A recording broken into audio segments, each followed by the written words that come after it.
kuning seluruh masyarakat Nusa Tenggara Timur, terkhususnya masyarakat Kota Kupang di mana saja berada.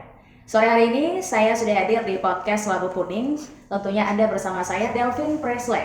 Saya tidak sendiri sore hari ini, saya sudah bersama dengan salah satu narasumber yang luar biasa ya. Oke, langsung saja saya menyapa yang sudah hadir di samping kanan saya. Oke, halo selamat sore Kakak Irfan Rondo ya. Selamat sore, selamat pagi, selamat siang, selamat malam. Padahal lagi sore ya Kakak Irfan. Apa kabar Kakak Irfan? Sangat baik. Sangat baik ya. Dari Ratu aja memang Kentara memang lagi bahagia nih. Everyday happy. Harus bahagia. Oke, dan sekedar informasi untuk masyarakat Nusa Tenggara Timur dan khususnya untuk masyarakat Kota Kupang bahwa podcast Labu Kuning ini milik Golkar, kepemilikan Golkar bidang media dan penggalang opini ya. Tetapi bukan kita soal podcast Labu Kuning ini bukan semata-mata kita berbicara soal politik. Melainkan ada beberapa topik-topik yang akan kita bahas nantinya, pastinya dengan narasumber yang sudah kita siapkan, antara lain dengan topik kecantikan, UMKM, ataupun milenial. Ruang perempuan juga pasti kita akan undang di podcast Labu Kuning ya. Oke, dan Kakak Irfan, kita akan berbicara terkait ekonomi digital itu seperti apa, manfaat ekonomi digital itu apa, dan nanti akan dibahas oleh narasumber kita yaitu Kakak Irfan Rondo yang sudah berada di samping kanan saya ya, yang pastinya sudah ada pengalaman di bidang itu. Langsung saja Kakak Irfan, saya mau bertanya soal ekonomi digital yang Kakak tahu. Pandangan Kakak Irfan, kacamata Kakak Irfan seperti apa sih ekonomi digital itu? Silakan Kakak Irfan. Baik, makasih ya. Kalau kita mau bicara tentang ekonomi digital atau digital ekonomi. Sebenarnya kita bisa melihat tentang sejarah perjalanan dari revolusi industri. Kita tahu dari revolusi industri 1.0 sampai 4.0. Nah, ekonomi di situ dengan landscape ekonominya masing-masing. Kalau revolusi 1.0 kalau dipelajari itu ekonomi itu berbasis pertanian. Jadi memang benar-benar farm ekonomi itu bertumbuh pesat di era itu. Dan wilayah-wilayah itu negara-negara yang berkembang pesat inovasi teknologi pada era itu dan pertanian dia menguasai ekonomi dunia. Sekian fase berikutnya revolusi 2.0. Dia bergeser lagi masuk ke era industri, pabrik. Setelah itu fase bergeser lagi elektrifikasi dan elektronifikasi namanya istilahnya, termasuk industri otomotif bertumbuh di 3.0. Yang berikut di era itu karena listrik bagus, muncullah inovasi baru di dunia computing. Hadirnya komputer. Hadirnya komputer di era itu kalau tidak salah di tahun 70-an menjelang tahun 80. Orang-orang sudah untuk meningkatkan produktivitas di industri-industri yang ada juga menggunakan hardware, perangkat keras komputer. Berikut analisa software. Dan tanpa disadari kebutuhan untuk penggunaan teknologi komputer ini menjadi makin tinggi dengan pengembangan softwarenya. Di situ pun hadirnya yang disebut internet. Betul. Era internet ini nanti menjadi enabler ekonomi bergerak seperti apa ke depan ini. Puncaknya itu pada saat pandemi kemarin. Di pandemi kemarin itu terjadi adaptasi massal yang luar biasa. Bayangkan saja kita tidak bisa bertemu, tidak bisa berkantor dan lain sebagainya. Kita harus beradaptasi dengan teknologi baru yang disebut Zoom, Google Meet dan lain sebagainya, dan akhirnya kita terbiasa gitu. Banyak muncul channel-channel podcast karena orang tidak tahu di rumah mau ngapain. Kalau kita lihat itu rata-rata semua YouTuber besar Indonesia, para selebritis itu bertumbuh di era itu. Termasuk para influencer kita yang ada di NTT itu semua di era itu. Coba diperhatikan baik-baik. Nah, di situ internet bukan sekedar sebagai ruang informasi, ruang interaksi dan transaksi commerce saja, tapi internet juga membuka peluang-peluang baru menghasilkan pendapatan di dalamnya. Ya, sederhananya saja kita bicara tentang YouTuber ya. Dalam klasifikasi jam tayang, subscriber tertentu dia bisa dimonetize untuk mendapatkan pendapatan sekian dolar ya kan. Nah, kalau itu sangat membantu bagaimana channel YouTube ini sebenarnya dia mengekspor kreativitas, dan mendatangkan devisa. Iya kan? sekian dolar yang masuk itu sebenarnya membantu pertumbuhan ekonomi digital, terus pendapatan nasional dan lain sebagainya. Sekarang sudah banyak konten-konten kreator di sektor industri digital itu yang disebut influencer, apalah segala macam itu. Cuma dengan memanfaatkan internet mereka bisa mendapatkan pendapatan di situ tanpa modal, tapi yang dibutuhkan hanya kreativitas.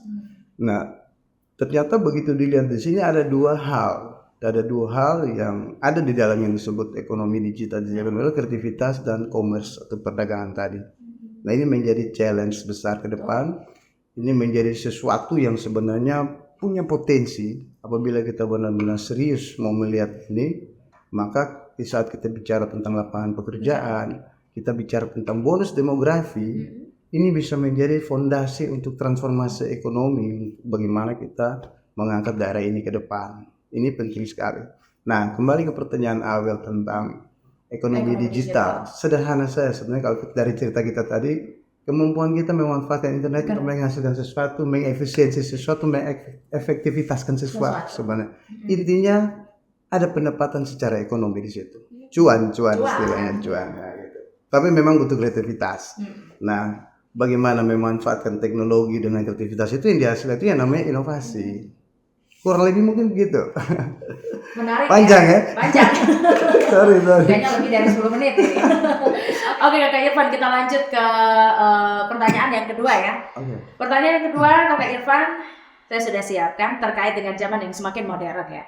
Bagaimana dengan ekonomi digital saat ini sesuai ukuran atau mungkin ada takaran? Kakak bisa jelaskan mungkin ada kemajuan kah atau kemunduran, perubahan ataupun tidak ada perubahan sama sekali. Itu menurut dari Kakak Irfan tuh, pandangannya Kakak Irfan soal ekonomi digital saat ini.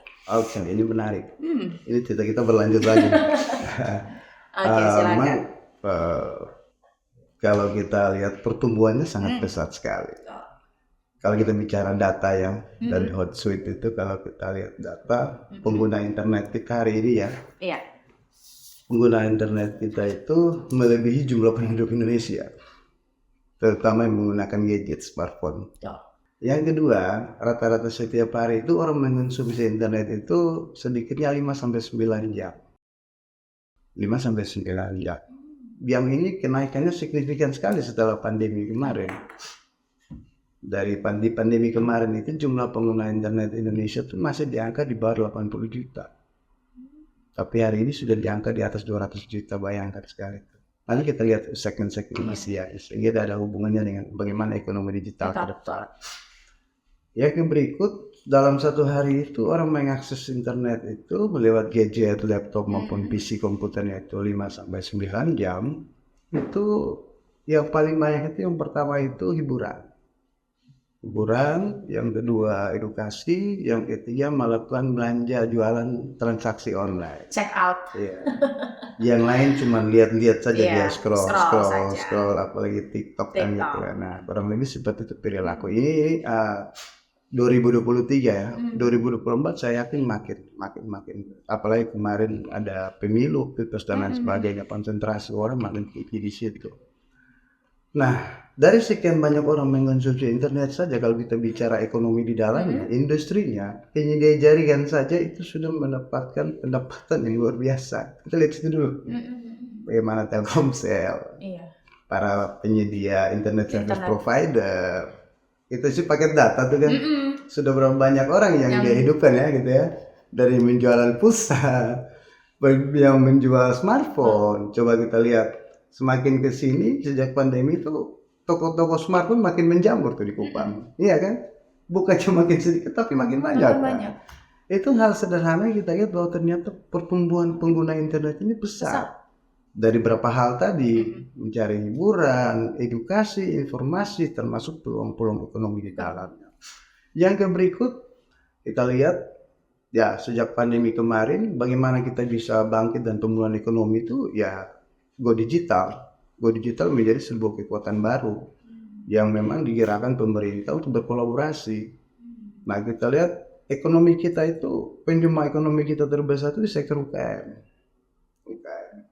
Termasuk industri yang ada di dalam, industri kreatif dan sebagainya. Ini benar-benar diberdayakan dan dikembangkan luar biasa oleh pemerintah. 5 tahun 4 tahun terakhir, dan itu banyak yang bertumbuh. Siapa yang kenal misalkan contoh di Kupang, ada teman-teman yang punya usaha sebagai entrepreneur di bidang tenun, fashion.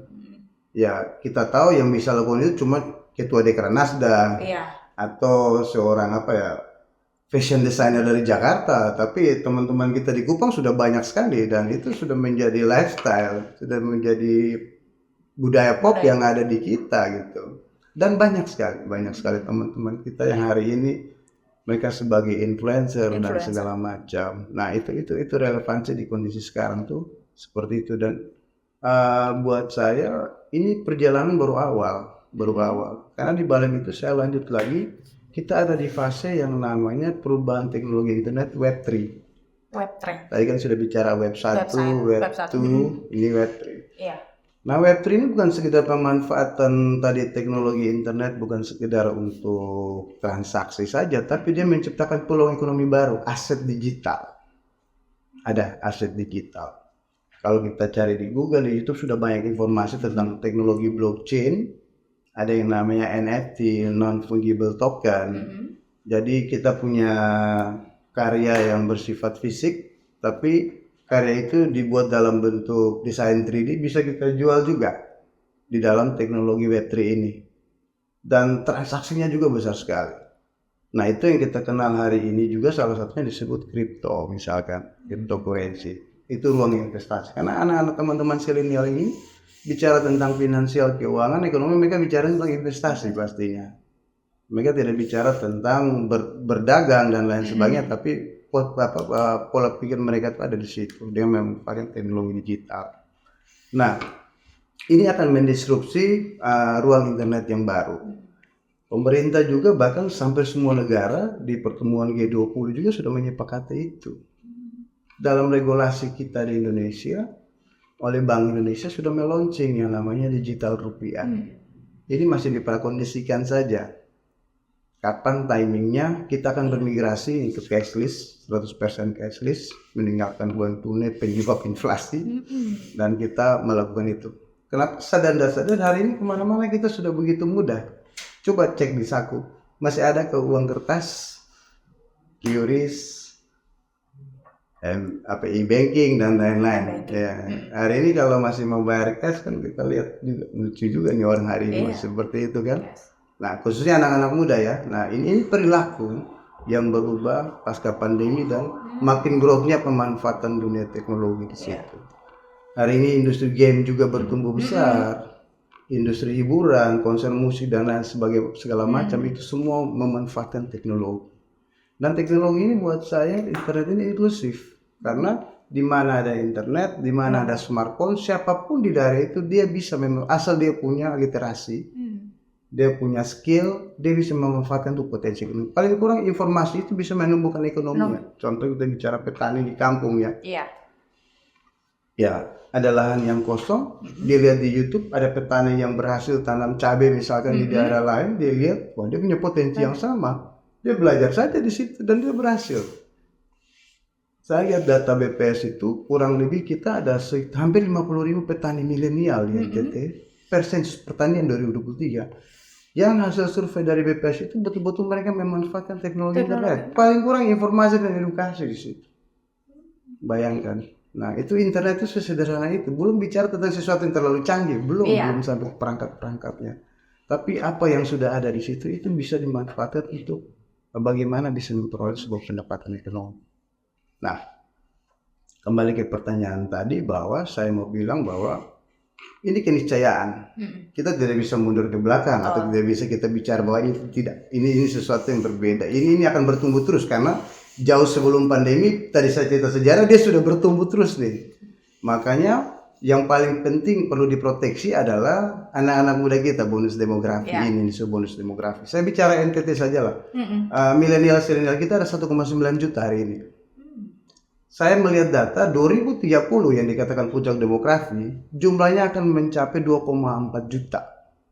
Bayangkan kalau kita melihat sumber daya manusia adalah aset, ini kalau mampu dimanfaatkan, diberdayakan secara baik, 10% saja kita sudah bisa hitung seberapa besar potensi ekonominya. Bahkan Indonesia sudah menghitung 2030 itu ada 4.500 triliun di ekonomi digital. Indonesia sebagai kekuatan terbesar nomor 1 di ASEAN dan diprediksi dengan ini mampu dimanfaatkan secara baik lewat transformasi ekonomi di periode 2025 sampai 2030 secara baik untuk kesiapan anak-anak muda ini atau bonus demografi ini, maka 2045 itu 5 besar kekuatan ekonomi digital kita akan ada di situ. Pertanyaan sederhananya, bagaimana dengan kita di Nusa Tenggara Timur yang tadi saya bicara tentang hari ini 1,9 juta?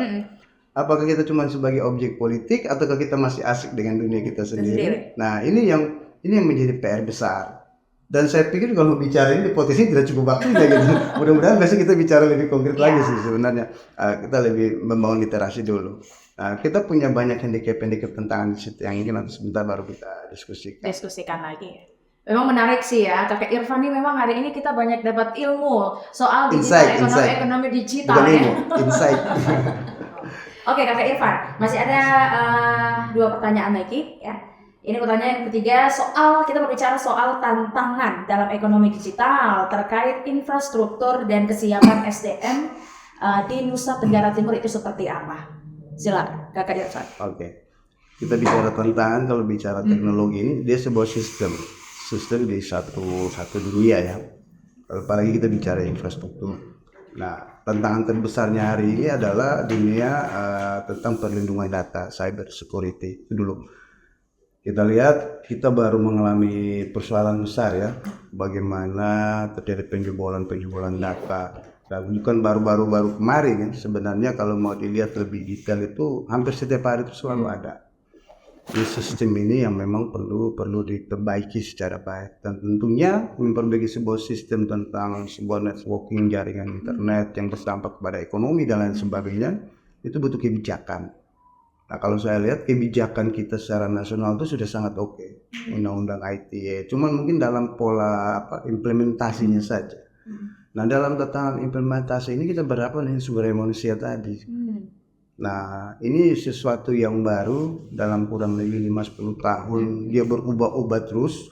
Kita baru beradaptasi dengan model yang pertama, dia sudah datang lagi inovasi yang kedua, 3, 4 dan sebagainya. Sehingga terjadi crowded, istilahnya crowded. Apalagi zaman ini belum stabil nih, masih volatile, masih terus berubah-ubah. Kita lihat kalau dalam kata biasa disebut, orang bilang disrupsi. Ini masih terjadi terus-menerus.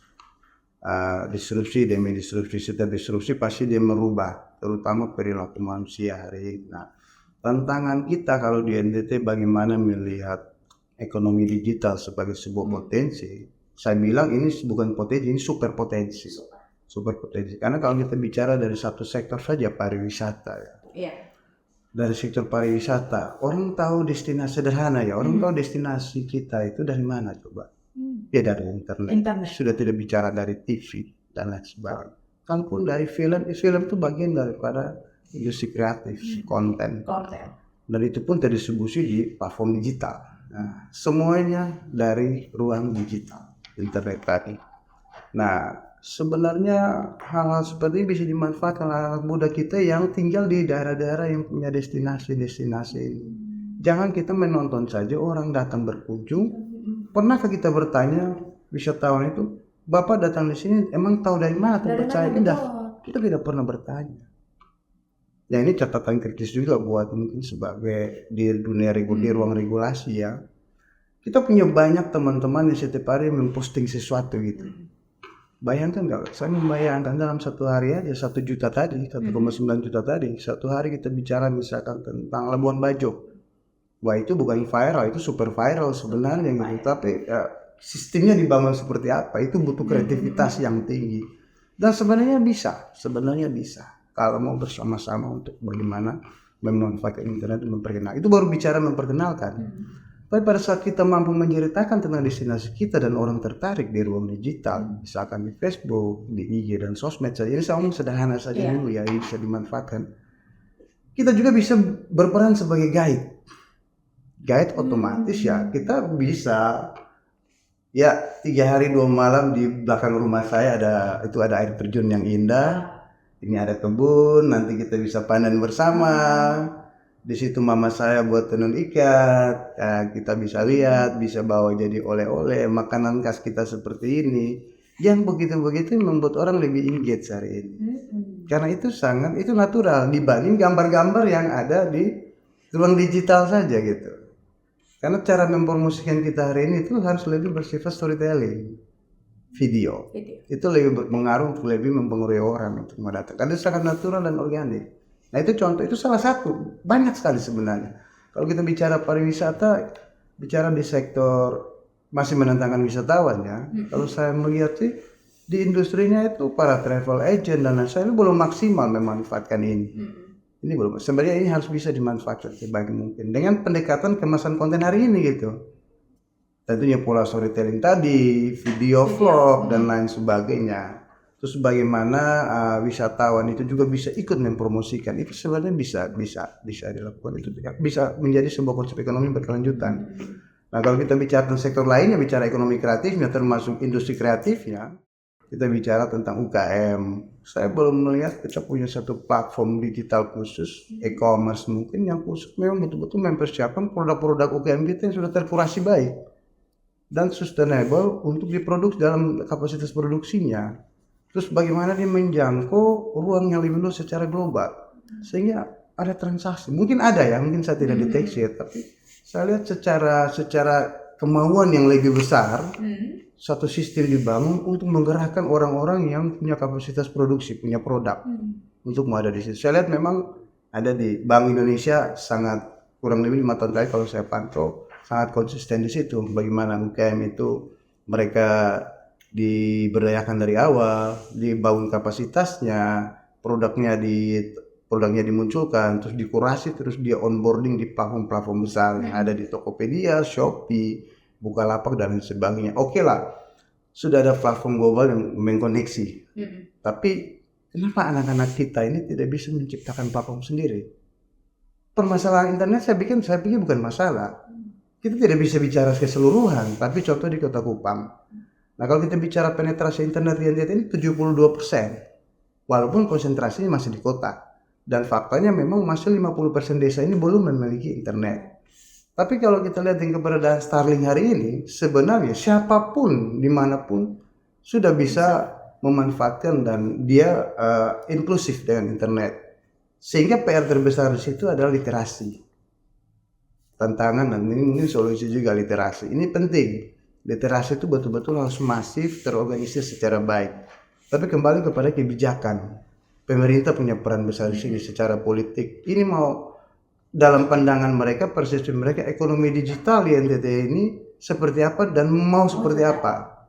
Nah, pada saat kita bicara tentang anak muda bonus demografi, maka kita juga perlu tahu mereka itu maunya bagaimana, seperti apa, potensi-potensi mereka miliki yang bisa kapitalisasi untuk kekuatan ekonomi digital kita ke depan, baik di sektor pariwisata, sektor pertanian, peternakan, kelautan dan lain sebagainya.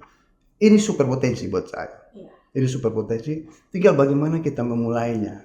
Perlu dibikin blueprint, dibikin roadmap, tapi memang tentunya kebijakan politik itu penting.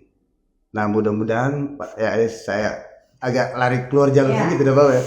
Para kandidat-kandidat calon pemimpin kita ini melihat ini mereka bisa mempersiapkan strategi-strategi konkret mereka pada saat memimpin ke depan bahwa ini salah satu isu terbesar yang perlu dipikirkan bersama selain sebagai peluang di masa depan tapi sekaligus mitigasi untuk mempersiapkan generasi muda, generasi emas ini di era bonus demografi tahun 2030.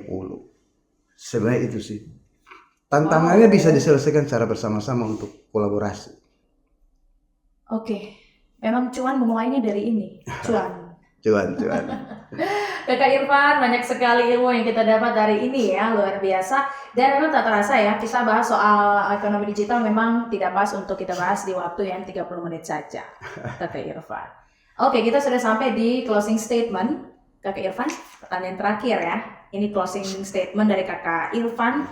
Silakan ajakan ataupun mungkin ada harapan juga dari Kakak Irfan untuk masyarakat Nusa Tenggara Timur, terkhususnya masyarakat di Kota Kupang sendiri.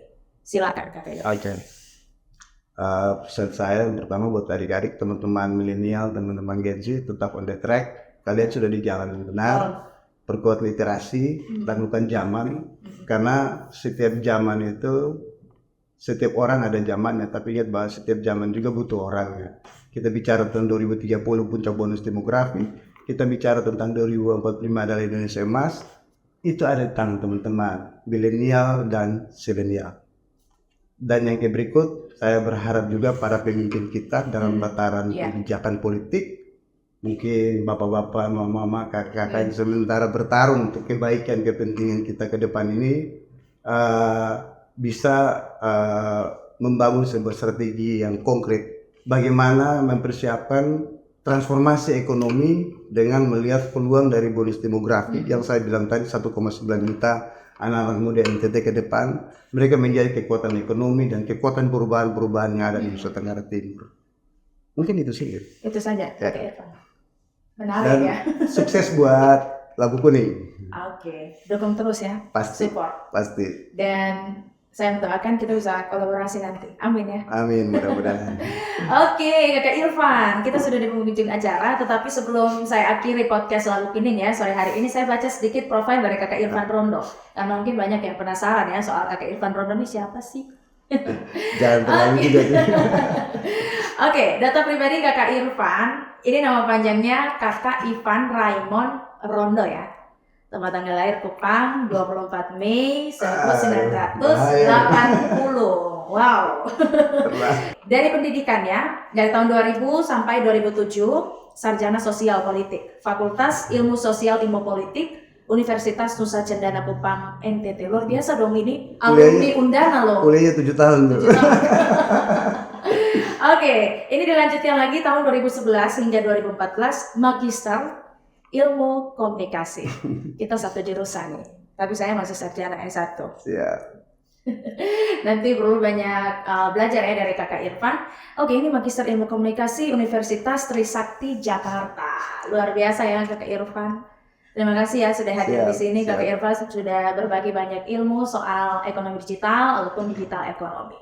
Oke, kita sudah berada di penghujung acara podcast Labu Kuning. Terima kasih untuk Kakak Irfan Rondo. Sekali lagi Kakak Irfan, terima kasih sudah hadir di podcast kami ya sore hari ini. Pastinya kita akan kembali lagi dengan topik-topik yang lebih menarik. Siapa tahu Kakak Irfan bisa kembali lagi ke sini. Kita diskusi topik-topik yang berbeda lagi. Siap. Atau kita lanjutkan lagi nih topik ini. Masih panjang soalnya. Oke, sahabat Labu Kuning, terima kasih banyak. Saya Delvin Presley mewakili tim ya yang sudah bekerja sore hari ini menyukseskan acara podcast Labu Kuning dan juga narasumber yang sudah berada di samping kanan saya, Kakak Irfan Rondo ya.